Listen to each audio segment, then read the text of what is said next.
Latest updates के लिए हमारे चैनल हलचल इंडिया को लाइक, शेयर एंड सब्सक्राइब कीजिए एंड यस, बेल आइकन को प्रेस करना मत भूलिएगा। नमस्कार, मैं हूं आपके साथ बर्नस कक्कर। आप देख रहे हैं हलचल इंडिया। जनपद हापुड़ के गांव टियाला में कल 6 साल की मासूम के साथ दुष्कर्म की घटना सामने आई थी, जो कि उस मासूम के पड़ोस में रहने वाले लव कुमार ने इस दुष्कर्म की घटना को अंजाम देकर फरार हो गया था, मगर पुलिस ने उसको चंद घंटों के अंदर ही गिरफ्तार कर जेल भेज दिया था। पीड़ित परिवार का दुख दर्द बांटने के लिए आज समाजवादी पार्टी के पूर्व राज्य मंत्री सुधाकर कश्यप पहुंचे, जहां पर उन्होंने पीड़ित परिवार से सभी स्थिति के बारे में पूर्ण जानकारी ली और परिवार को हर संभव मदद देने का आश्वासन दिया।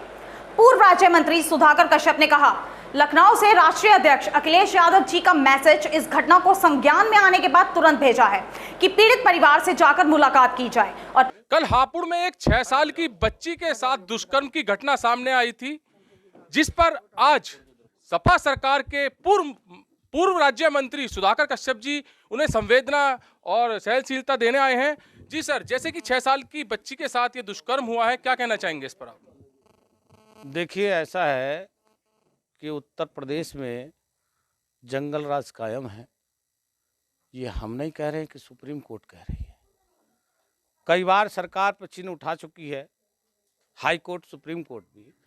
लेकिन आप देखिए कि दिनों दिन कहीं से कहीं तक भी बहन बेटी सुरक्षित नहीं है।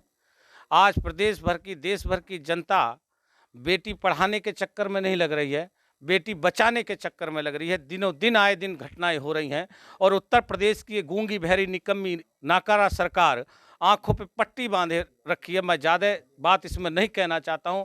मैं सिर्फ इतना कहना चाहता हूं कि इस दरिंदगी को देखते हुए कि उत्तर प्रदेश के मुख्यमंत्री योगी आदित्यनाथ जी को यदि लेस मात्र भी शर्म आ रही हो प्रदेश की बच्चियों के साथ हो रही दरिंदगी को देखते हुए, तो नैतिकता के आधार पर इनको इस्तीफा दे देना चाहिए और मठ में जाकर बैठ जाना चाहिए, ताकि देश की जनता अपना समय सकुशल व्यतीत कर सके।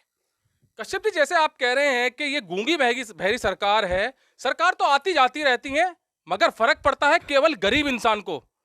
तो जो ये रेप की वारदात, हत्या, जितनी भी ये घटनाएं हो रही हैं, इन पर अंकुश कैसे लग पाए? ये देखिए, प्रदेश सरकार की नाकामी है और प्रदेश सरकार की नाकामी के चलते ये घटनाएं हो रही हैं और अंकुश लगाने में सक्षम नहीं है। इसलिए मैंने कहा है कि नैतिकता के आधार पर इन्हें इस्तीफा देना चाहिए। और ये बेचारा पीड़ित परिवार है, इस बेचारे की आर्थिक स्थिति कमज़ोर है, रहने के लिए मकान नहीं है। आप लोग भी देख रहे हैं, मौके पे हैं आप लोग, रहने के लिए मकान नहीं है, खाने के लिए रोटी नहीं है। बीए का छात्र, बीए क्लास का ये फाइनल छात्र है, पढ़ा लिखा लड़का है, नौजवान है, जो सरकार कहती थी कि 2 करोड़ रोजगार देंगे, कोई रोजगार नहीं है, बेरोजगारी के कागार पर है। क्या इनकी मदद होने का अधिकार नहीं है? अगर किसी अन्य स्वर्ण जाति के व्यक्ति के साथ, मुझे नहीं कहना चाहिए जाति विशेष के आधार पर, लेकिन जब दुख आता है, क्योंकि मेरे प्रजापति समाज का, सब समाज मेरे पिछड़े समाज का व्यक्ति है, तो मुझे कहने पे इसमें संकोच नहीं है। क्योंकि जब इनके साथ घटनाएं होती है तो इन घटनाओं को लीप दिया जाता है, इनको दबा दिया जाता है, इनकी कोई मदद नहीं की जाती है। अभी आपने देखा था कि हाथरस की घटना कितनी जबरदस्त थी,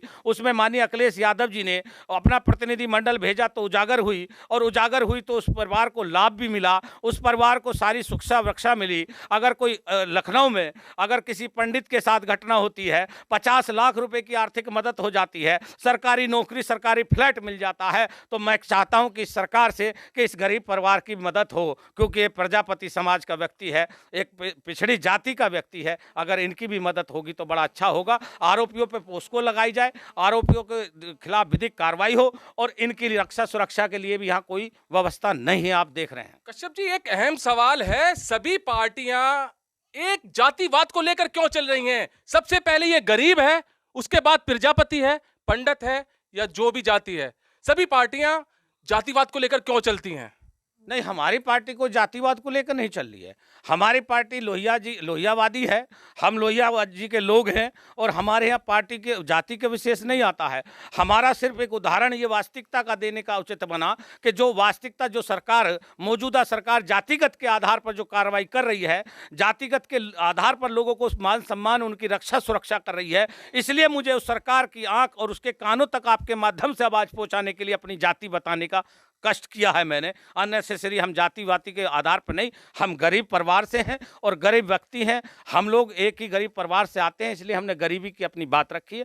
जाति की और द्वेष की भावना तो ये प्रदेश सरकार, मौजूदा सरकार रखती है। इन्हीं की बातों को मैं उजागर कर रहा था अपने उल्लेख में। जैसे कि अभी आप इनकी परेशानियां जानने आए हैं, तो अब जो समाजवादी है वो इनका किस रूप में साथ देगी? देखिए, इसमें इनका नहीं, हमारे आदरणीय राष्ट्रीय अध्यक्ष अखिलेश यादव जी, हमारे प्रदेश अध्यक्ष नरेश उत्तम जी और हमारे साथ में चल के हमारे समाजवादी पार्टी के जिलाध्यक्ष जो तेजपाल प्रमुख जी हैं, संजय गहलोत जी हैं, रविंदर जी, तमाम लोग हमारे साथ आए हैं।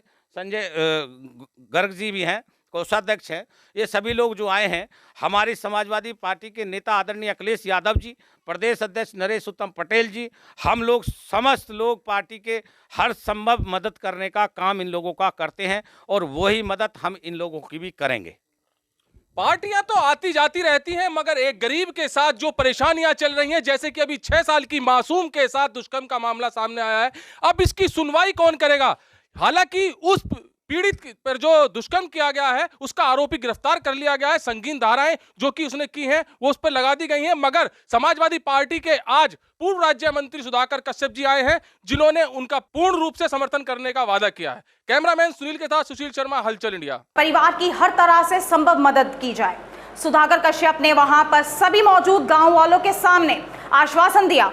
प्रशासन अगर कोई सुनवाई नहीं कर रहा है और इस परिवार की आर्थिक स्थिति कमजोर होने की वजह से कार्रवाई के साथ साथ आर्थिक मदद भी की जाएगी। पीड़ित परिवार का रो रो कर बुरा हाल था, क्योंकि जिसकी बेटी के साथ ऐसा वाकया हो जाए तो उस परिवार पर क्या गुजरती है यह वही जान सकता है। सुधाकर कश्यप के आश्वासन से परिवार में थोड़ा साहस बना। खबरों का सिलसिला यूं ही जारी रहेगा, देखते रहिए हलचल इंडिया।